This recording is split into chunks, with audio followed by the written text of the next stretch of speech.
দালানের পুজো মানেই বয়সের ভার, গায়ে সময়ের থাবা। তবে এই দালানের দুর্গার বয়স মাত্র 20।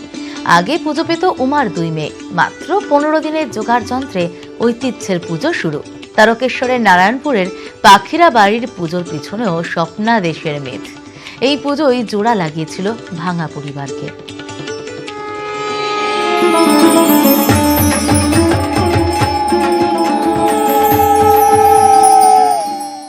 আশ্বিনের শারদ প্রাতে বেজে উঠেছে আলোকমঞ্জিত, ধরণীর বহিরাকাশে অন্তরিত মেঘমালা। মহালয়ার ভোরে বীরেন্দ্রকৃষ্ণ ভদ্রের গলা বুকে কাঁপন ধরায়। একসময় বীরেন্দ্রকৃষ্ণ ভদ্র নাকি এই দালানে অনুষ্ঠান করতেন পূর্ণদাস বাউল। শ্রীকুমার বন্দ্যোপাধ্যায়ের গানেও দালান হয়ে উঠত মাতোয়ারা। এই দালানেই আবার জুড়ে গিয়েছিল ভাঙা পরিবার। ধান চালের ব্যবসা তখন ফুলে ফেঁপে উঠেছে। সম্পন্ন ব্যবসায়ী পরিবারের ঠাকুর দালানে এক কাঠামোয় পুজো পেত লক্ষ্মী সরস্বতী। তারপর কখনো বোধহয় মনে অনুশোচনার ঘন ঘটা। মেয়ের পুজো হলেও মায়ের নয় কেন? স্বপ্নাদেশের মিথে তারকেশ্বরের নারায়ণপুর পাখিরা বাড়িতে শুরু দশভুজার আরাধনা। দুটো পা দেখেছি, দুটো চরণ আর একটা বড় লাল জবা। সেই লাল জবা এখনো পর্যন্ত আমি কোনো গাছ এখনো পর্যন্ত দেখতে পাইনি। দেখার পর এরকম দাদা, আমি কথা বলতে মানে দাদা হঠাৎ করে বলল যে তাহলে আমরা দুর্গা ঠাকুর রাখবো। 70 বছর আগে বাড়ি সংলগ্ন এলাকায় হরিমঞ্চ ও ঠাকুর দালান তৈরি করেছিলেন বেচারাম পাখিরা। সংসারের টানাপোড়েনে কখনো শিকড়ে ফাটল ধরে, বন্ধ হয়ে যায় পুজো। তারপর 20 বছর আগে পুজোয় জুড়ে যায় আত্মীয়তা। শুরুটা মাত্র 15 দিনের তোড়জোড়, তারপর থেকে এক টানা চলছে। যেহেতু এটা আমাদের একটা আখান্নবতী একটা মানে পরিবার, তখন আমরা ঠিক করলাম না, তাহলে বলে না মাকে আমাদের আনতে হবে।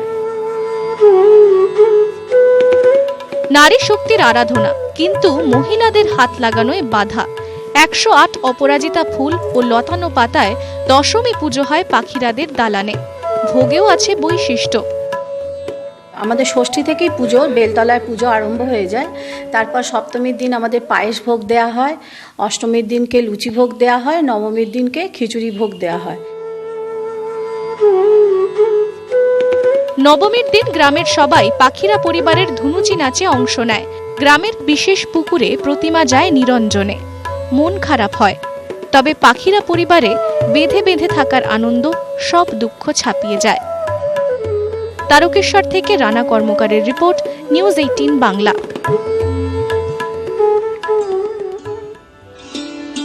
এ দুর্গা রাজার নয়, জমিদারেরও নয়। এ দুর্গা বাগদিদের। দুর্গার নাম কেন্দুয়া বুড়ি, যার কোনো আকার নেই, অবয়ব নেই, নিরাকার। পুজোয় বসেন অব্রাহ্মণ দেহরীরা। তাঁদের হাত চিরে দেওয়া রক্তেই হয় অঞ্জলি, বলি। ঝাড়গ্রামের বেলিয়াবেড়া ব্লকের কেন্দুয়া বুড়ি থানে এক দুর্গায়ের দুর্গার গল্প।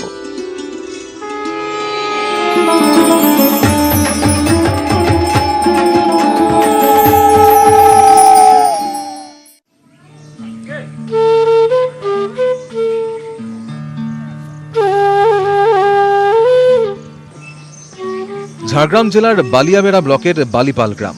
এখানে নিম গাছের নিচে ভূগর্ভস্থ প্রাকৃতিক কুণ্ডে পালবাড়ির কেঁদুয়া বুড়ির থান। শাস্ত্রীয় রীতিনীতির এখানে প্রবেশ নিষেধ। আকারহীন কেঁদুয়া বুড়ির পুজো বছরভরই হয়, তবে দুর্গাপুজোয় তার অন্য চমক। বালিপাল, বাঘাগেরা, রামচন্দ্রপুর, নিশ্চিন্তা, খারবান্ধি, মুডাকাটি, কাজলা সহ আশপাশের 35টি গ্রামের মানুষের কাছে কেঁদুয়া বুড়ি দুর্গা। 1600 শতকের বেলিয়াবেড়া ছিল চিওসরা পরগনার অধীনে। গল্পে বলে 500 বছর আগে যুদ্ধে পর্যুদস্ত হয়ে পালিয়ে আসে পুরীর ক্ষত্রিয় রাজকুমার বালিপাল। ক্লান্ত, আহত, শ্রান্ত সেই রাজকুমারকে দুদণ্ড শান্তি আর নিরাপত্তা দিয়েছিল এই কেন্দু গাছের জঙ্গল আর এই নিম গাছের ছায়া। কেন্দু ফলে প্রাণ বাঁচে। নিম গাছের নিচে বিশ্রাম নেন রাজকুমার। মিথের শুরু এখান থেকেই। তিনি স্বপ্নাদিষ্ট হয়েছিলেন যে আমি এখানে আছি, তুই পুজো কর, এরকম একটা মিথ ওখানে আছে। সেই কেন্দু গাছের নিচে দেবীকে প্রতিষ্ঠিত করেছিলেন বলেই এই দেবীর নাম এখানে কেন্দুয়া। কেন্দু ফল থেকে কেন্দুয়া বুড়ি, পুরের উত্তরাধিকার মেনে নিমকাঠে দেব দর্শন। না, কোনো মন্দির তৈরি হয়নি আজও, সামান্যই ভোগ। দুর্গাপুজোয় দুধ চিড়ে, কলা, ঘি, আতপ চালের নৈবেদ্যের সঙ্গে দেওয়া হয় খিচুড়ি পায়েস ভোগ। মেলা বসে আজও। আগে কেদুয়া বুড়ির থানে শুরু হয় পুজো, তারপর পুজো হয় এলাকার অন্য সর্বজনীনে। মায়ের হুকুম নিতে হয় তারপরে ওখানে, তার মানে এটা একটা অনুকরণ এসেছে। পরবর্তীকালে ওখানে বড় করে পুজো হচ্ছে। যুদ্ধক্লান্ত আহত রাজপুত্রের স্মরণে আজও বাগদি সম্প্রদায়ের দেহুরীরা তাদের বাঁ হাত চিরে দেওয়া রক্তে পুজো দেন। রক্ত আহুতিতে সম্পূর্ণ হয় পুজো। পরে বর্গী হানা রুখতে ব্যবহার করা খড়গও পুজো পায় কেদুয়ার থানে। সেই তলোয়ার খড়গকেই শক্তিরূপে অস্ত্র পুজো করেন বাগদিরা। দুর্গা এই থানে কেদুয়া বুড়ি, যিনি আশ্রয় দেন নিরাপত্তা। ঝাড়গ্রাম থেকে রাজু সিং, নিউজ 18 বাংলা। শহর ছাড়িয়ে গ্রামের পুজোতেও থিমের চমক। চাঁদ সওদাগরের সপ্তডিঙার আদলে মণ্ডপ তৈরি করছে ক্যানিংয়ের গান্ধী কলোনি সর্বজনীন দুর্গোৎসব কমিটি। মণ্ডপ সজ্জায় ব্যবহার করা হয়েছে নানা আকারের কড়ি। মাতৃমূর্তিতে রয়েছে অভিনবত্ব।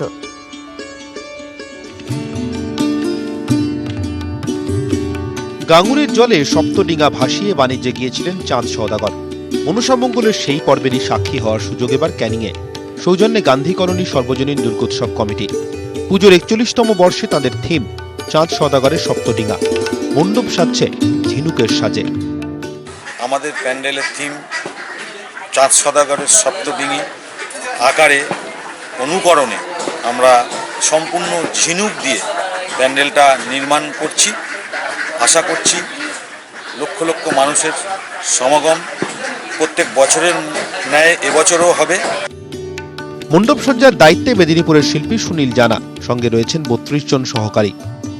32 জন মিস্ত্রি আমার দিয়ে আজকে 1.5 মাস এখানে আমি কাজ করছি। কাজটা খুব সুন্দর কাজ এবং ক্যানিংয়ের এটা একটা নতুন থিম। উমা এখানে রণরঙ্গিনী, তার বাঁ পাশে লক্ষ্মী সরস্বতী, ডাঁয়ে কার্তিক গণেশ। যুদ্ধসঙ্গী একটির বদলে 2টি সিংহ। মণ্ডপ ও প্রতিমার এই অভিনবত্ব শহরের দর্শনার্থীদেরও টানবে বলে আশা উদ্যোক্তাদের। ক্যানিং থেকে অর্পণ মণ্ডল, নিউজ 18 বাংলা। শ্রীভূমি স্পোর্টিং ক্লাবের পুজোয় শ্রেয়া ঘোষাল। চিতোরগড় দুর্গের আদলে তৈরি হয়েছে শ্রীভূমির এইবারের পুজো মণ্ডপ, যা দেখে অভিভূত সঙ্গীত শিল্পী। দেবী দুর্গার প্রতিমার সামনে প্রণাম করে আশীর্বাদ নিলেন। এবারই প্রথম পুজোয় কলকাতায় এসেছেন শ্রেয়া ঘোষাল। স্বভাবতই খুশি মুম্বাইবাসী বঙ্গতনয়া। নিউজ 18 বাংলার মাধ্যমে রাজ্যবাসীকে জানালেন শারদ শুভেচ্ছা। গাইলেন পদ্মাবতের ঘুমার গানের দুকবি। এটা খুব থটফুলি, খুবই আর্টিস্টিক ভাবে বানানো ডেকর, আর ঠাকুরের তো মানে কথাই তুলনায় নেই। এত সুন্দর মূর্তি, সাজ, সব কিছুই এমন পদ্মাবতের যে প্যালেসের পুরো ব্যাপারটাকে এক্স্যাক্টলি রেপ্লিকেট করা হয়েছে। রিয়েল লাগছে, আমার খুব ভালো লাগছে।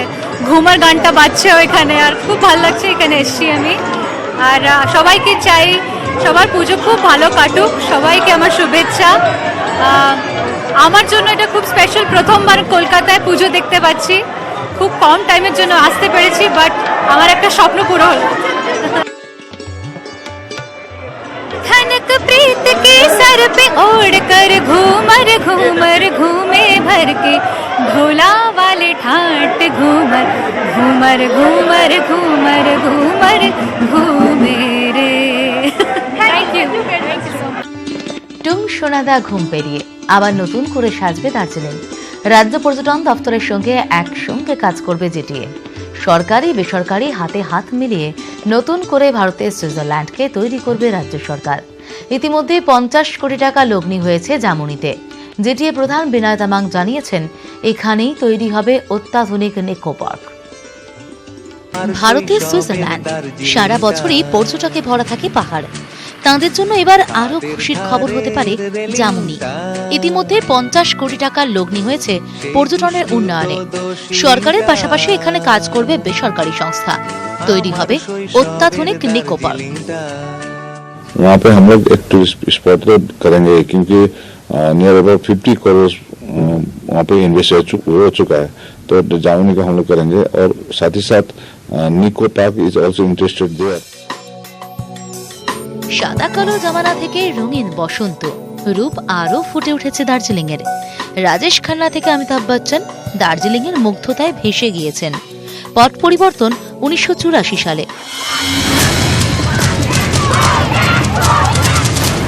পাহাড় ফুঁড়ে বেরিয়ে এলো পৃথক রাজ্যের বেয়ারা দাবি।